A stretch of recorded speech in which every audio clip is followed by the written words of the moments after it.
Hello everyone and welcome back to another. In today's video we're going to be doing a how to build on the red Jenna. I believe she was a 242 banner quite a while ago. I pulled it also a little while ago as well, but I forgot to do a how to build for her. I've been doing too many of these more relevant videos with like Lolly Merlin, Mael. We had Jormungand, so once again I put a lot of videos into doing right with Jormungand with different characters, but now we're doing a how to build for this Jenna. So, straight away, I would say this Jenna's probably the second best human support in the game in terms of a backline character. I don't think she's beaten Sigurd. Personally, she's not beaten Sigurd in my opinion. Sigurd provides too much. She still provides a lot, but not as much as Sigurd. Let's have a look at her substats. Her CC is really bad. I feel like that's because she's an old character. I feel like maybe they should have just given her a little bit more basic stats so she can at least compete with half-decent backline characters. Yeah, that's really bad. Bear in mind the gear I'm going to show you that she's got on is half-decent. Stop stats are really bad. She's got decent lifesteal for a human, but like, that's it. She's not critting anyone. She's being crit by everyone. She's going to struggle to deal with anyone with any sort of resistance, and she's going to be absolutely annihilated by every character who has like no pierce rate or even no attack. She's still going to get annihilated by them because she's got no resistance. Going to her skills, she does have a buff removal skill, which does turn into a stance removal skill at level 3, which is it's sort of handy. We don't really have buffs in the meta at the moment. We have, I guess, stances with Deanna, and technically we do also have buffs with Margaret, but still then, you can only remove one buff at a time. Sorry, one character's buffs at a time, so it's not really extremely impactful, but it's still somewhat impactful and could actually be quite clutch sometimes. She has another single target skill which has no effect for some reason.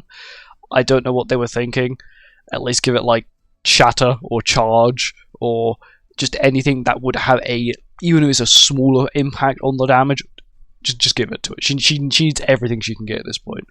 Her ult is Break, which does 2 times damage to stances, so I think at 6/6 it's like 840? 840, so you're looking at 1,680% damage, which is good, but bear in mind her stats are like horrendous. It's not good damage, and it will never do good damage. Maybe in a clutch situation it would, or mixed with her passive. So increase attack related stats of humans participating in battle by 10%. If a human ally dies during the enemy's turn, increase all enemies' damage taken by 50% for 2 turns. This is pretty broken.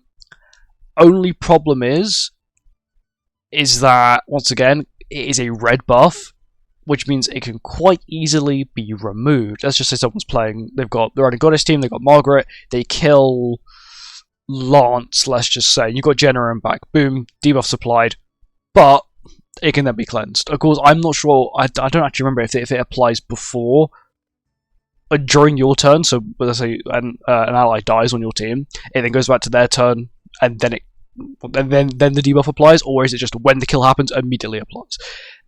If that happens, it can still quite easily be cleansed by Margaret. A 50% damage boost, especially if you're losing. Humans aren't in the best position at the moment either, so I don't feel like this will be really too impactful. Mixed with Jenna's Relic, she is one, like I said at the start of the video, the second best backline for humans because of her Relic mixed with her passive. So, if you mix both of them together, she gets a 22% attack rate stat boost for your entire team, as well as this bit as well. I feel like that's really what you need. It's just really good backlines for humans. Humans don't really have many good backlines. You've got Percival, but if you're running green Percival in the back, and you have Lance up front, you reach the sort of bottleneck of you have too much defense, that it doesn't even really matter how much more defense you get, it's not going to play any part.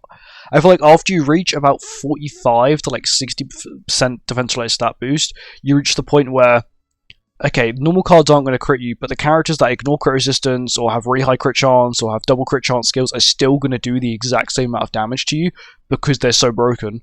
And that's most of the time like the festivals or your current meta characters are always still going to do those insane damages to you. So I feel like she is probably your best. So I don't know, she is definitely the second best human support. Sigurd's still going to take my number 1 spot, only because Sigurd, it once again works on the demon team as well, which is really broken, HP related stat lower, which can stop lifesteal, which is insane.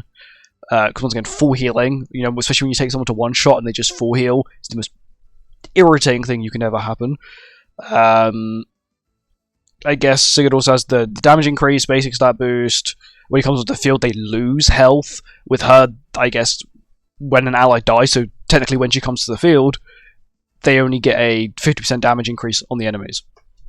increase taken, which is it's okay. It's not the best. And her gear, like I said, is actually quite decent HP defense gear, and that's why I said her CC is surprisingly low. And you probably think, oh well, you don't have many outfits. I have 4 outfits. I only got 1 weapon, but I also have 3 headgears, and her relic, which gives her a surprising amount of CC, which just tells us that her base CC is shockingly low. It's not upgraded. I'm not really going to upgrade her relic. I don't really use her much, only because I used like Percival and back, even though I spoke about the whole reaching sort of the defense related stat limit.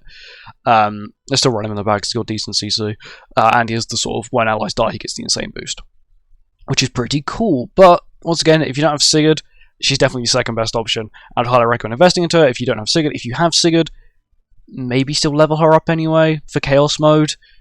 She might see some play there, on some odd team. As my guess is that her points will be quite low because she's not really used.